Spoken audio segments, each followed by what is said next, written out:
कथेचं नाव आहे आतला कचरा आतली स्वच्छता. शाळेची परीक्षा संपली होती.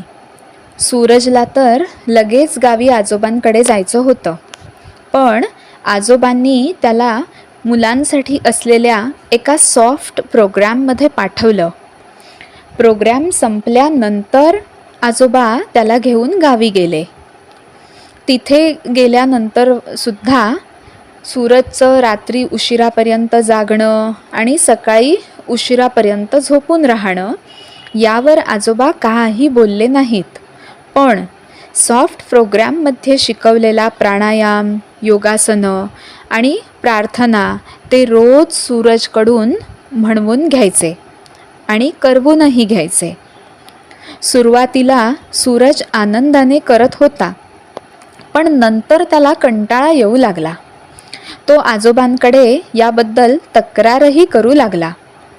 आजोबा त्याला पुन्हा पुन्हा एकच गोष्ट सांगत राहिले की आपल्या शरीरावर जसा मळ साचतो ना, तसाच आपल्या मनावर, विचारांवर आणि बुद्धीवरही कचरा साचत असतो.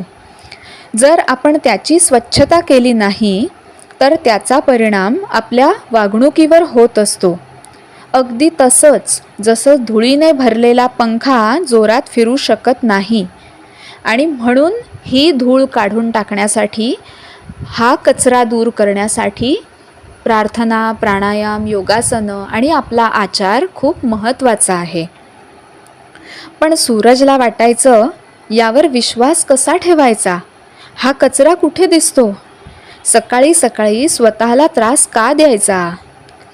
असेच 2-4 दिवस गेल्यावर आजोबा घराची साफसफाई करत होते, तेव्हा सूरजही त्यांच्यासोबत मदतीसाठी गेला. आजोबांनी सांगितल्यावर त्याने आपलं सामान जागच्या जागी ठेवायला सुरुवात केली. त्याचं एक रायटिंग पॅड जे टीव्हीजवळ 2-4 दिवसांपासून पडलं होतं ते सूरजने उचललं. तेव्हा त्याने पाहिलं की रायटिंग पॅडवर साचलेली धूळ आता त्याच्या हाताला आणि शर्टलाही लागली होती. सूरज चिडून म्हणाला, किती घाण झालंय हे.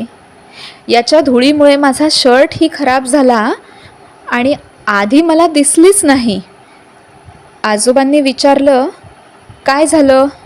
सूरज म्हणाला, आजोबा बघा ना, हे माझं रायटिंग पॅड फक्त 2-4 दिवस इथे पडलं होतं, तरीही यावर इतकी धूळ साचली आहे ना, आणि आधी दिसली नाही म्हणून ती आता माझ्या शर्टला पण लागली.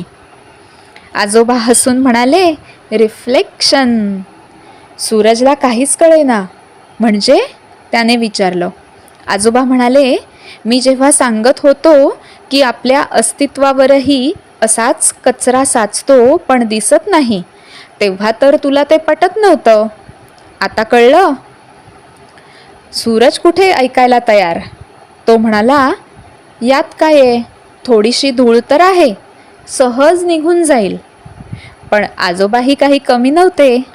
ते म्हणाले, धूळ आहे आणि फक्त 2-4 दिवसांची आहे म्हणून निघून जाईल. त्यांनी त्यात जुन्या सामानात पडलेली एक जुनी पिशवी उचलली.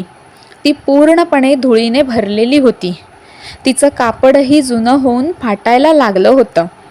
ती दाखवून आजोबा म्हणाले, अशीच वर्षानुवर्ष धूळ साचत राहिली तर आपल्या शरीराची आणि आतल्या अवयवांची अवस्थाही अशीच होऊ शकते. कारण ज्या सवयींमुळे हा कचरा साचत राहतोय ना, त्या सवयी तर आपण सोडतच नाही.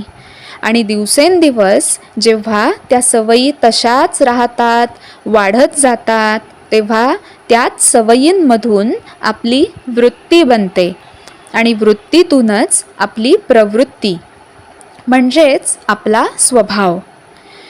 आणि आपली अवस्था मग या जुन्या पिशवीसारखी होऊ शकते.